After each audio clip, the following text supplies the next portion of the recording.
Welcome to the Iberian Property and RealX Global event. We are today on Lisbon area talks with a very private audience, and I hope with a very large online audience. I would like to begin to introduce Roger Cook as Chairman of the Editorial Council of Iberian Property, and will be the co-moderator with us. And my name is António Gil Machado, and I'm Director of Iberian Property. We are today with Carlos Moedas. Carlos Moedas is the EU Innovation, the EU former Innovation Commissioner, and today is a member of the board of one of the most recognized foundations in Portugal, Carlos Gulbenkian, a foundation that is a reference in arts and culture and social activity around Portugal. So, Roger, Carlos Moedas, many thanks for your presence. It's a pleasure to welcome you. We begin with the first part of the questions, and my first question is, as a former EU Innovation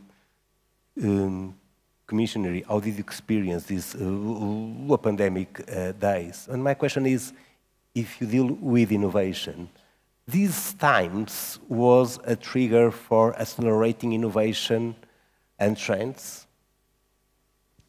Thank you very much, Antonio, and hello to all the friends in the audience. I feel like coming back home and seeing so many friends and faces from one of the most important periods of my life, when I, after 15 years living abroad, came back to my country. But at the time, I didn't know anyone. I had no contacts, and you were somehow my family, the real estate family. And I felt so welcomed from this community of people that I think that I wanted just to express to you that I'm just like one of you, and nothing more than one of you. And it's a great pleasure to be here. I know that for 5 years you tried to get me to other conferences, and it was very difficult because I was traveling so much. Actually, I was traveling more than I should. I used to travel more than 60 times a year. And now suddenly I don't travel, and I ask myself, why did I travel so much? And there was so much of the travel that I did that was not needed. But for the question and for the comments for today, I think, Antonio, you brought this point of the acceleration. And I think that's a crucial part of what we're living. I think that we are accelerating the good things and the bad things at the same time. And what I saw during these 5 years is that there was a lot of things that we wanted to accelerate, but we were not able to accelerate. We wanted to accelerate the digital in the education sector, and we were not able to do it because teachers would refuse to do it, because nobody really wants to change. People want to do exactly the same thing. We wanted to accelerate the digital on hospitals and have more teleconsultations. And my friends, the doctors, would tell me, no, we can never do that. And now we do it every day. And so this acceleration of the digital merging with the physical world that was somehow resisted by all of us, suddenly we have no choice than accept that. And I think that that's a major positive thing, that in times of difficulty, we should look forward and say, look, in 10 years, we will be better off because we had this acceleration. You know, the number of meetings that you would have to go, but you didn't really need to be physically present. The number of times you went to I'm gonna give an example, like you have these school for your kids, these meetings with the teachers that you would have to go. I mean, you can do that digitally, and you get exactly the same out of it, which most of the times was not a lot, but you had to go because your kids would feel very bad if you wouldn't. But then there's a lot of other things that you will value more. You will value more the physical presence. So you know that the experience that the friends that are here today with us will be very different from the experience that the ones that are watching us there are having.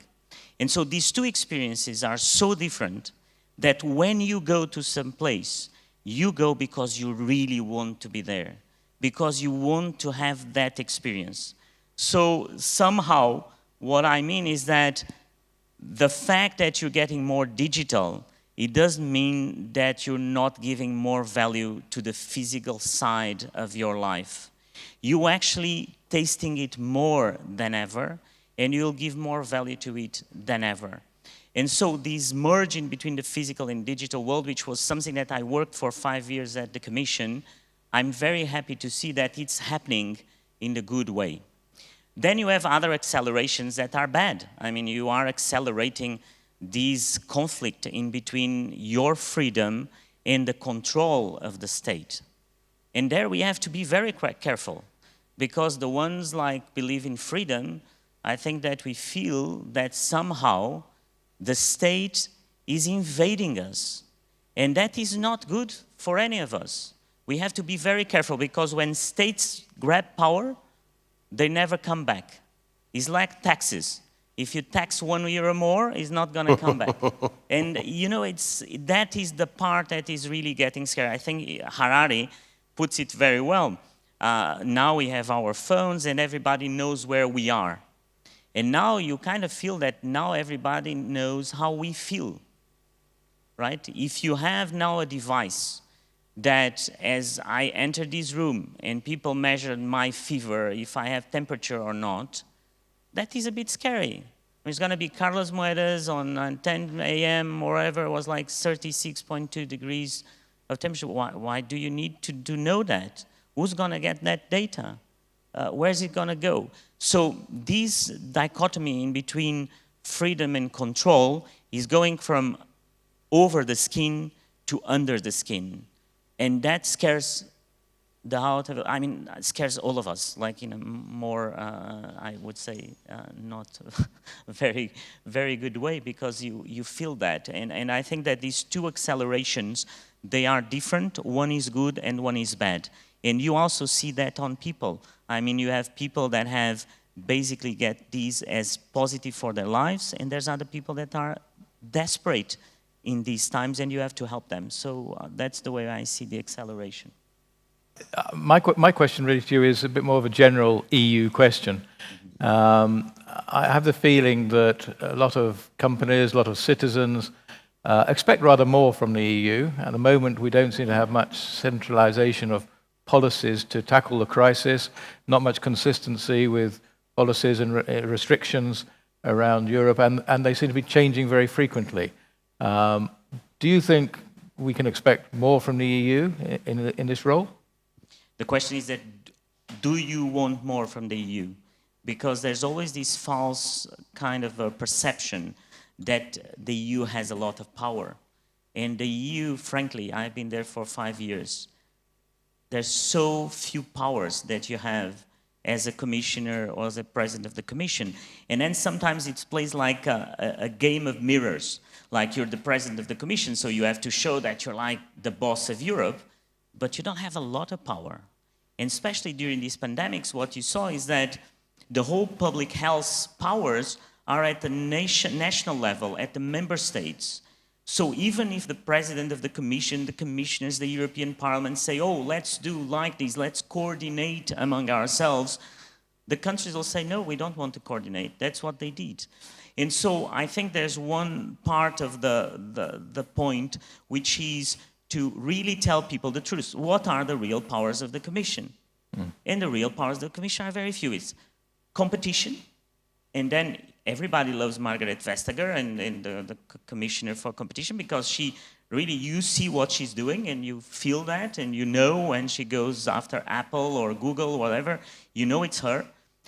There's trade, but even in trade, it's not clear from time to time. We had like a parliament in a small part of Belgium, basically stopping a whole agreement between the EU and Canada. And apart from that, and far from trade and competition, In science, because we had one of the major programs of science, then most of the powers are at the national level. What crises do, in a countersensical way, is that after the crisis, Europe gets a little bit more power. So before the financial crisis, we had no single resolution mechanism. After the crisis, we had one. We had no European stability mechanism. After the crisis, we had one. We had instruments that were created after the financial crisis that gave more power to the European Union, and rightly so. So now I believe that after this crisis, there will be a mechanism that will give more power in terms of public health coordination, because this was a disaster the way it worked without coordination in between the countries. So strangely enough, these crises are good in terms of building the European dream, because Europe just advances through crisis. Okay. If there's no crisis, there's no advancement. And so that's an interesting part of, I think, that you can get out of this crisis, that one of the things I'm sure is that somehow we will have a little bit more of European Union in a good sense. I'm saying that as someone that loves and thinks that the power should be at national level, but there's powers of coordination that should be at the supranational level, because you have no borders. That's the case of health. I mean, that's the case of if banks go bust and you have a contagion around Europe, you have to have national powers, but you have to have the supranational powers and so forth.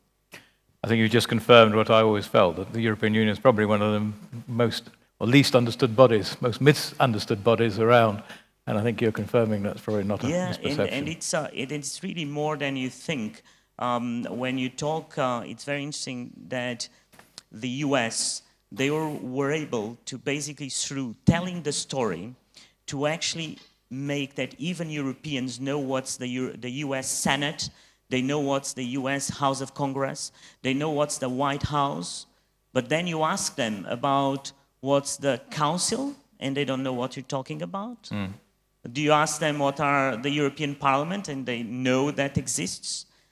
So many times I would travel in between Lisbon and Brussels, and people get in a plane, they would eventually, some would recognize my face, and they would say, oh, so you are the one that is in the Parliament. And I say, no, I'm not in the Parliament. I'm in the executive body, which is the Commission. Executive body? But what's that? Yeah. And so I think that we don't do enough to tell the story of Europe, and that's one of the things that I've promised myself I will help in the future, not being part of it, but is to tell the story of what we do, what's Europe, what are the institutions, and what are our duties and also our powers. Okay, very interesting. Thank you. I'm going to switch direction a bit now and go on to more about money, financing, rescue plans. The rescue plan proposed means printing an awful lot of money, and much of that will probably be ending up invested in real estate rather than what's perceived as a more productive economy, maybe. That may be partly a misunderstanding of the role of investment in real estate and the importance to society and the economy, but it's a reality that it's perceived as a static investment. How do you feel that real estate investors should approach the reality or that perception? It's an interesting question, because I didn't see it from that angle. I think that you are probably in one of the areas that will suffer one of the biggest transformations in the next 10 years. So I don't see it as a static. I mean, you can look at it from the angle that you're putting more money on the markets, and so the asset prices will go up, and real estate is part of it. But I think that if you're just watching that side, you're not seeing the whole movie. And the whole movie is that of these 750 billion, more than 30% of it will be invested in the transformation for a sustainable future. And part of that sustainable future is basically real estate and construction. I mean, I remember when I looked at it in terms of clean energy, to looking at the amount of square meters in Europe, and we have more than 25,000 billion square meters in Europe that need to adapt, first in terms of energy efficiency, in terms of the ways that you are today looking into the construction business, that never changed. I mean, I'm a civil engineer. The way that you build today I mean, it's probably not exactly as it was in 1993 when I finished my degree, but is not that different. And so the whole transformation of the sustainability in terms of the construction business, I think is a transformation that is bound to happen now. And you will have to do it. You will have to look at the ways that you're going to build in a very different way, in a sustainable way, because people will ask for it, politicians will ask for it, and the rules will change that you will have to do it. Look at public procurement. I mean, at some point, and this is happening in a lot of countries in Europe that I visited during these 5 years, public procurement is putting rules that will basically put you on the spot to change the materials that you use, the construction that you do, the waste management that you have. I mean, what industry do you know where there's more waste in terms of materials than the construction business? So you really have to invest in technology to change all that. And the reality is that most of us in this room, we have kind of bits and pieces of it, but the whole system, the ecosystem, is not yet there. So when I look at other industries, I see less need to change and less change in the next 10 years that I see in your industry of the real estate. So it's, I think that there's two angles to it. And if I were you, I would be watching the sustainability angle, because that one is our future. And I mean, as you know, we've been investing a lot in the Carlos Gulbenkian Foundation on exactly this area of sustainability. And you see this new generation, and this new generation is so different from the ones that are sitting here today, which is me, as like you. We are from a generation that has no clue about what's coming in terms of this transformation. So get ready to it, Roger. I think what you're saying is interesting, because I think sitting here, the real estate industry probably thinks it's being very responsible now in terms of its approach to sustainability in the broadest sense. And from listening to you, the perception outside is there's an awful lot more we have to do as an industry. The guys, take note. I can't see. But that is an interesting point, because perception sometimes is, it's everything. And you have to fight against that perception, because intrinsically, people look at real estate in that way. So you have to do 10 times more effort to change that perception than people that are in other industries that sometimes look very clean but are not very clean. Yeah. But they have a good perception of it. But I think that the European Commission, through the science program, we had a huge investment on this part through the smart cities and through projects of new ways of looking into materials. I mean, I saw great examples of that during my 5 years, which I'm willing to share with you.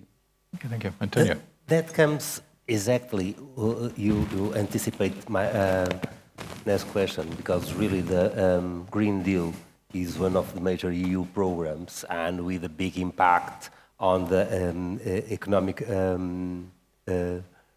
rescue plan. And Green Deal, decarbonization, sustainability is a very big buzz. But then on our day-to-day initiatives and activities, it's more difficult to understand how this macro dialogue comes directly into our lives and into our business. How can we try to close the links and make it more meaningful, this EU vision to our day-to-day work? There's different angles to that. One is that the innovation in general, very rarely comes from people that are in the industry. So one of the things that you have to open up is to hire people that are different from you, that come from different skills. And that is something that during 5 years I saw as an example in every industry, that when you get people from outside of your industry, it's more difficult to get them on board, because it's really tough when you have a team that speaks a certain jargon, that everybody knows other people in the industry. You feel more comfortable if you're people like you. But one of the magic sauce for innovation is really to get people from outside to work in your industry with a different perspective.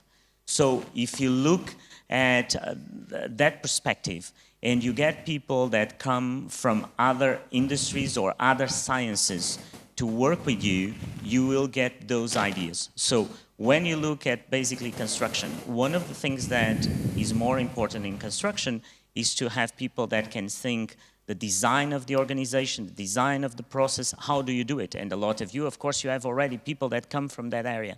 But then you have a sociological side to it, an anthropological side to it. You have not just hard sciences, but you have human sciences that are very important to get that angle. And of course, I'm not telling you that most of your companies should have people like that, but you have to have those experiences in your teams. You can have even partnerships with universities and scientists that can help you looking in that way. So the way I see it is first on the angle of diversity. Then I think your question goes more about where do we see it, right? And I think that one of the experiences we did in the European Commission was to have we built a small house, all based on materials coming from a circular economy. And so to show people that today what you do in terms of circular economy is as good as you do in a linear economy. So that you can have your cup of tea or your table or your wall basically done through materials that are recyclable and that come from a totally different way of looking into the world. And that was a big success because people suddenly saw that what they had was as good as the old world. People never change for something that is inferior in quality. They want to change for something that is at the same level. And then I think that when you look at the technology side to it, let me give you one example I saw that I think it really makes us wonder about the future. We had a project that basically was about printing 3D houses, which for us in Europe doesn't make probably any sense, but for a small village in Africa make a lot of sense. And so you could see firsthand 3D printing where you send basically the materials that were all coming from circular economy to Africa. You have a 3D printer, a huge 3D printer, and you can build a little house around you through 3D printing. I think that if you think about that transformation, where each house, I really don't remember now the price, but was something like $100 or really cheap. You see how technology is evolving, where the 3D printing will be somehow now just an experience in Africa, but in terms of construction will come. Why? Because in 3D printing, you don't have waste. So you have no waste of material. And the 3D printing is not only plastic. Is not only plastic at all. And so that's, so I've seen a lot of people working, but I agree with Roger that the perception of the industry, unfortunately, is that you are not yet there. Why? Because most of the people that you see doing that, some of them are more from the universities, from the labs, and this connection in between your companies and those labs and those people, they are not yet there. So. Okay. And last, Carlos, move on to cities and innovation. Cities are clearly a scene, an opportunity for innovation.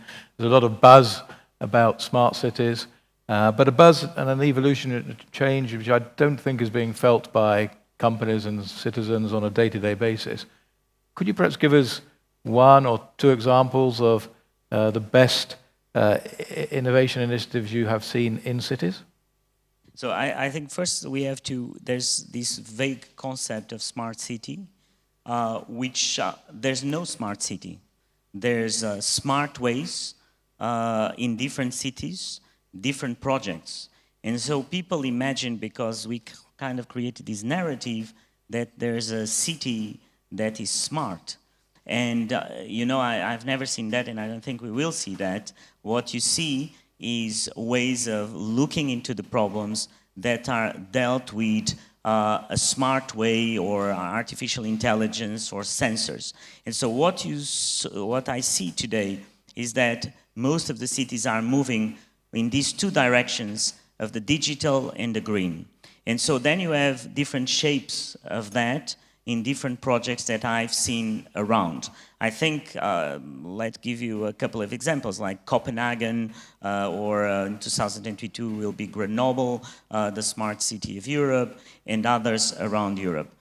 One is mobility. So the cities that today have more ways of getting from one point A to a point B without emissions of CO2, with more bicycles, with more ways of getting people from one point to another, with experiences that we've seen now shared with people like at the MIT, where you can basically have people coming from point A to point B, sharing cars, not using each person the same car. Those examples already exist, but they are not all together in one city. And so that's why you don't see the smart city, but you see examples of that. Copenhagen is a great example. Amsterdam is a great example, where the sharing of the mobility, which is a big part of the CO2 emissions, is there.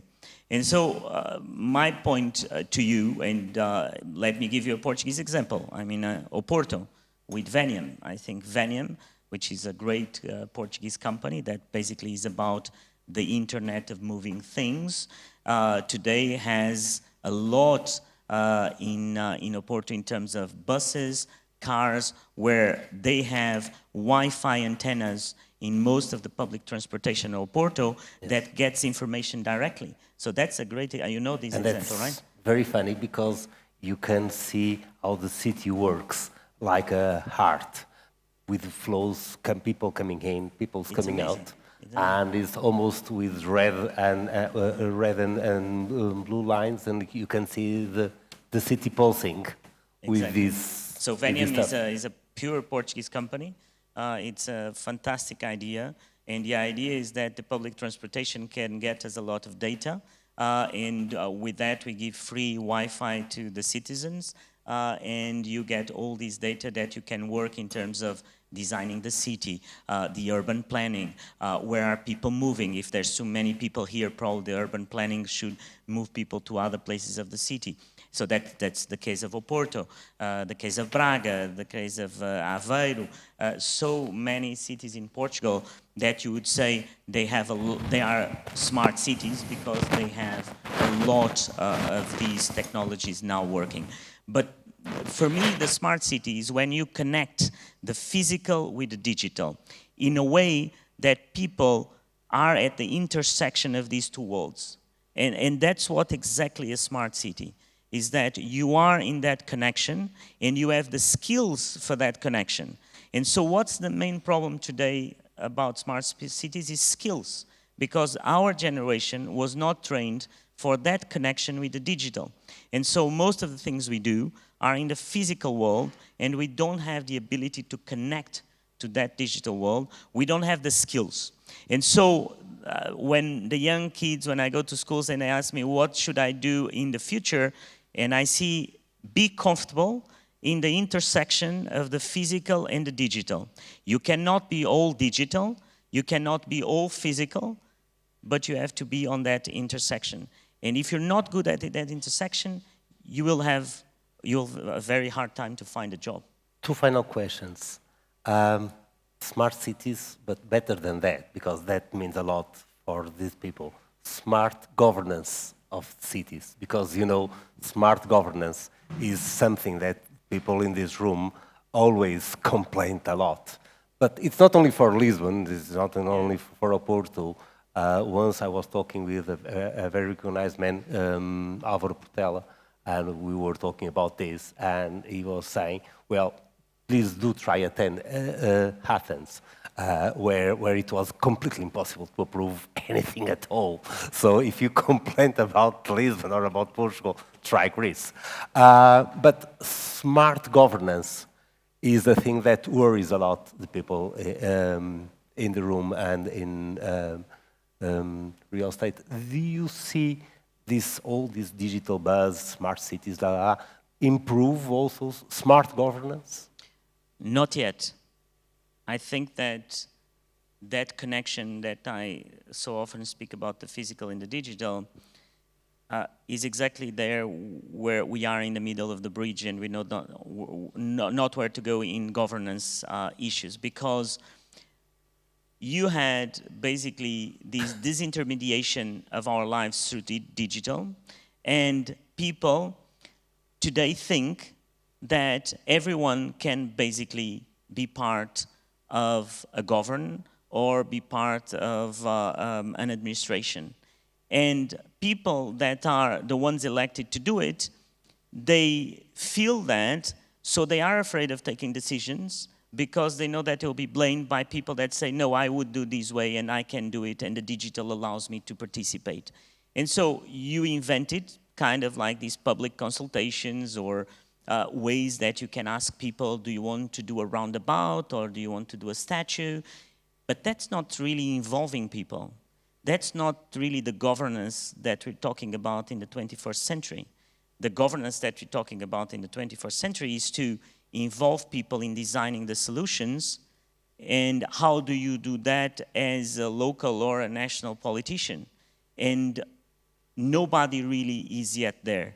I think that we will have, at some point, to create co-decision mechanisms where people like you are part of those mechanisms. And if you see the problems that you today have in multilateral organizations like the United Nations, UNESCO and others, it's because multilateralism was just about the government sitting around and deciding by themselves. And people now, they want to participate. So how do you put people on the table? How do you get people to be also in that designing of the policies? And you should not be ashamed of that. You should not say, no, if I invite people, I'm being pressured by the lobbies. Or no, if it's transparent, you can have people from the industry designing with you the policies because they know more than you do. And a lot of the mistakes that I saw in government that were made, it was because people want to do it in such a secretive way that you really don't consult with the people in the industry. And so you do very stupid mistakes because you cannot know about everything. So this participation of the people of the industry and the people on the street, if they want, which Macron now is trying in France by getting people to stay for a couple of months working with politicians at local level to design solutions, I think that going forward we will find more of that. And we will definitely do less mistakes in policies than we do today. A final question. As EU Commissioner, I'm sure a lot of fresh, all different ideas come across to you. Can you try to do a memory effort to tell us from the old ideas that cross with you, which do you recall that might have more impact on real estate and construction and in the life of the people who is listening us? I think the one with the most impact was the 3D printing of the houses that I was describing in Africa. I think that's a totally game changer for the industry because at some point you'll see these. I would not even call it 3D printing. I'll call it additive manufacturing. So you are basically adding and not subtracting in terms of manufacturing for the construction business. I saw great ideas in terms of energy efficiency that sometimes you look at the examples of Tesla and the Americans and we are all puzzled by the US, but you have great companies in Europe that basically today you have these neighborhoods, and I saw it actually in Denmark, where people trade energy in between themselves, that you can sell to your neighbor when he needs it, your neighbor sells to the other neighbor. You have a system where actually you look at the behavior of people in the community and people share and basically transform the way you spend energy today. And then in terms of materials, I think in terms of materials, myself being a civil engineer, when I studied engineering, today you have so many different materials that can be recyclable, that can be get into the circular economy in a way that you basically don't destroy the environment, that you will have to look into these new bricks of the future that will be basically something that will not destroy our environment for the rest of our lives and the next generation. So we'll have to keep investing on that. Carlos Moedas, it was a major pleasure to have you with us sharing these thoughts. Many, many thanks. The session is now running. Please keep joining us. Many thanks.